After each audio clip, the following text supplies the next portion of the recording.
Hi guys. So the past few days I've been kind of going on a Bryan Lee O'Malley, all his other books besides Scott Pilgrim kick. Two things about that. First, I love Scott Pilgrim. I read it when I moved to Canada and it was just like perfect timing, and I just really enjoy those books, and I really like his art style and his humor. I was excited to read something of his outside of the Scott Pilgrim series. Second thing is that I've been subbing a lot. I have a bunch of graphic novels from the library right now, and I found that those are the best while subbing because you have more page turns, so you can read a page, look up, make sure kids are doing what they're supposed to be doing, read another page, so on and so on. Past few days I've read two different Bryan Lee O'Malley's book, and our first one is the June book of the month, so I'm going to talk about that now, and that's Lost at Sea.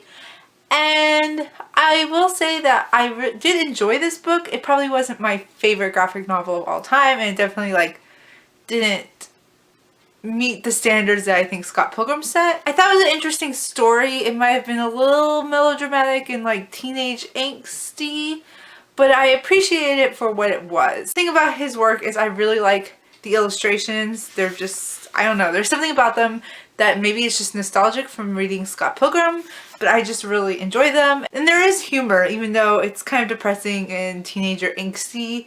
There is still these quips that I really enjoy. I did like Lost at Sea. You could definitely tell it was one of his earlier works. I definitely got that vibe from it because I'm pretty sure this predates Scott Pilgrim, and I'm not going to necessarily hold it at fault for that. It's not my favorite ever, but it's not terrible. Today, I read Bryan Lee O'Malley's newest, Seconds, and I've heard really good things about this book, and I kind of went into it not knowing anything necessarily about this book, just that people really enjoyed it, and I absolutely loved it.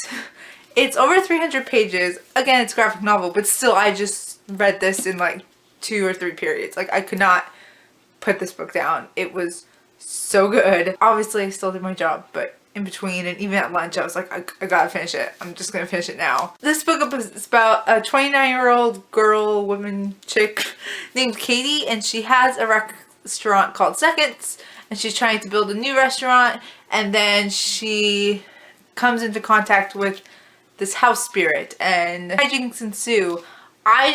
It got really complex but still easy to follow, and I just loved it. I love the artwork. I think it was kind of a step up from the Scott Pilgrim days. Definitely a step up from Lost at Sea.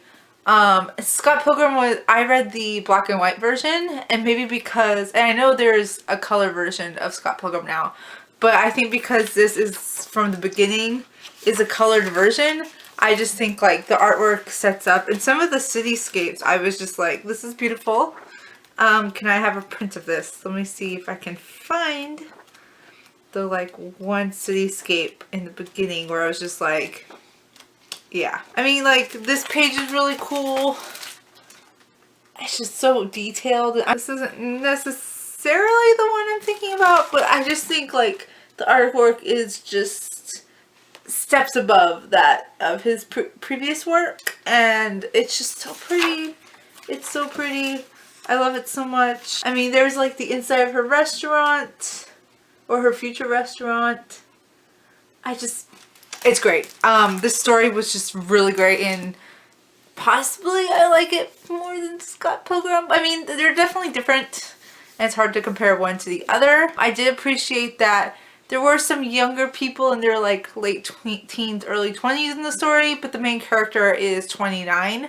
So it's kind of interesting to see the characters also be a little bit older than they usually are in his previous work. Some magical realism in it. It's just so good.